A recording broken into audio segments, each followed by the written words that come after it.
Bonjour, Nicolas Georgerot, RTL, bienvenue. C'est ta première convocation et évidemment avec le fait d'y aller un peu pas à pas aussi dans cette intégration, et puis en même temps à moyen terme, ça peut arriver vite, il y a un événement l'été prochain qui est évidemment très important, avec ton envie d'attraper le train des Bleus et d'y être, comment tu mélanges tout ça un peu? Bonjour. D'abord, merci. Euh, pour moi, c'est un honneur déjà d'être là, de faire ma première sélection avec l'équipe première.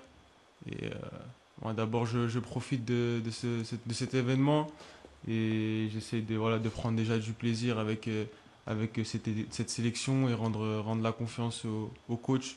Et pour moi, c'est d'abord ça la priorité. Je me concentre vraiment sur ça. Bonjour Agnès, Ilias Peters, 90 000. Pourrais-tu un peu te présenter, enfin ton profil en tant que joueur pour le grand public qui pourrait ne pas te connaître encore? Merci. J'ai un profil offensif.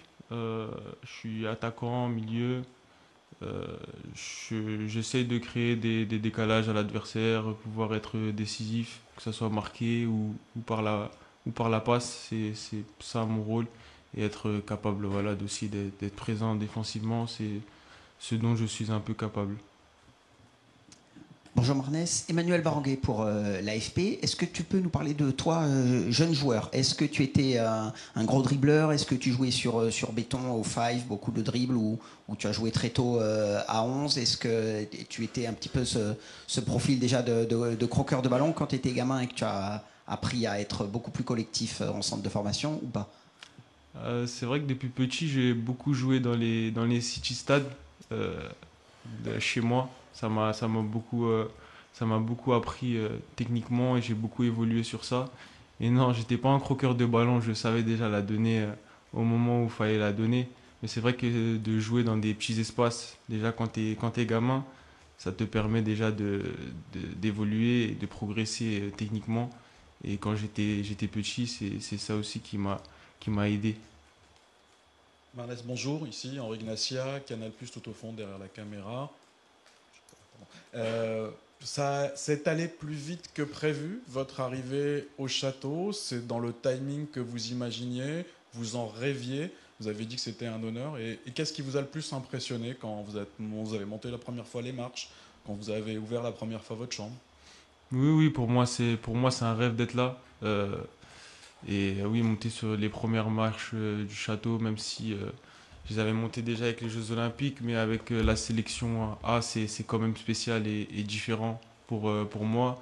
Et voilà, de pouvoir faire ma première sélection et monter les marches du château, c'est vraiment beau pour moi. Bonjour Marnès, Julien Froment pour Radio France. Il y a justement des anciens coéquipiers à vous de l'équipe de France Olympique, Manu Koné, Désiré Doué. Quel rôle ils ont joué là dans votre intégration et vos premiers pas avec les Bleus? Merci beaucoup. Oui, ça m'a fait plaisir de les revoir aussi. Euh, ils m'aident aussi à m'intégrer plus facilement. C'est plus facile quand tu connais aussi déjà des joueurs et ils m'apportent aussi pour pouvoir m'intégrer rapidement au groupe.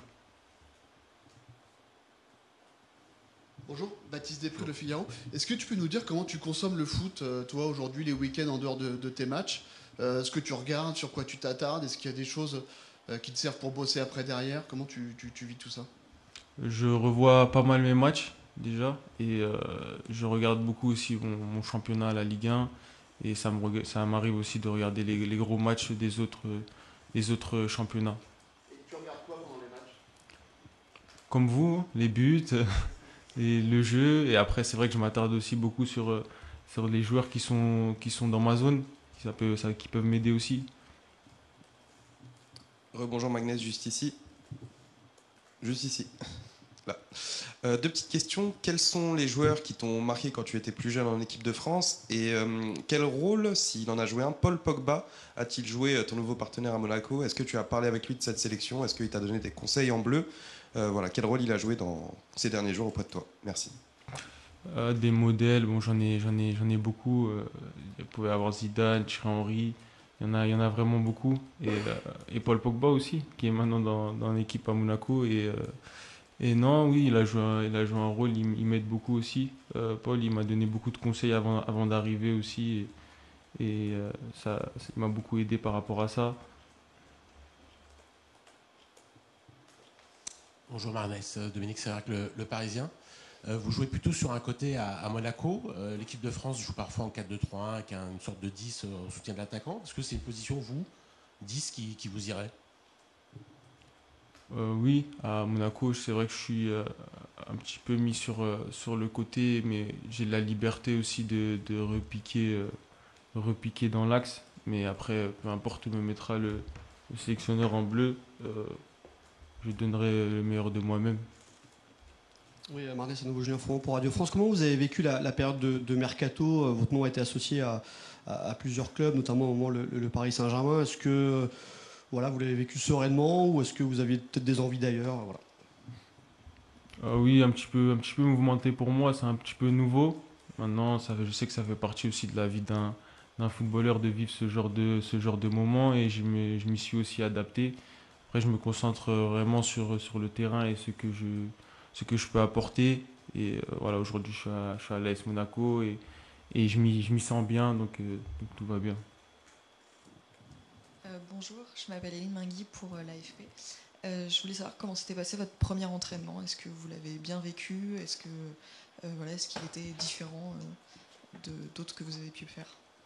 Oui, oui, très bien. C'est pour moi un plaisir d'avoir pu faire mes premiers pas aussi.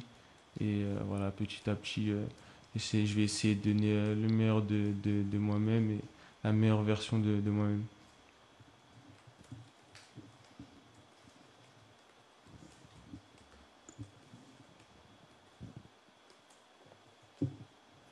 Donc tout là-haut, Magnès, tu m'as vu. Si jamais il y a un entretien potentiellement avec Didier Deschamps, comment est-ce que vous réussirez à le convaincre de vous amener l'été prochain à la Coupe du Monde? Et qu'est-ce que ça représente une Coupe du Monde pour vous?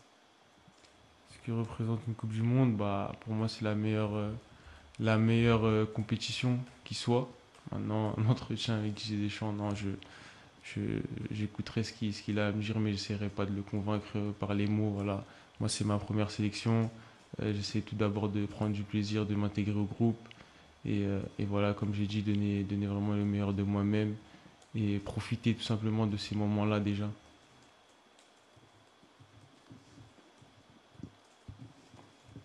Baptiste Després, Le Figaro. Dans ton entretien ce matin dans l'équipe, tu parles aussi du rôle défensif que tu peux avoir. Là, tu en as reparlé un peu ce matin. C'est quoi? T'aimes vraiment ça ou c'est du flanc pour te faire bien voir auprès des entraîneurs et du sélectionneur? Non, je pense que ça doit faire partie maintenant d'un bagage, d'un joueur de haut niveau. Et je sais que je suis capable aussi de tenir un rôle et d'apporter aussi dans ce domaine-là. On sait que de nos jours, voilà, une équipe de haut niveau, elle doit aussi être capable de bien défendre à des moments. Et je veux aussi avoir ce bagage-là dans mon jeu. Et apporter ça, pour moi, c'est important. Et tu prends du plaisir là-dedans? Récupérer le ballon, oui, j'en prends du plaisir. Surtout récupérer le ballon haut. Est-ce qu'il y a une autre question pour Marnès? C'est bon? Ok, merci. On arrivera tout à l'heure avec Jules Koundé.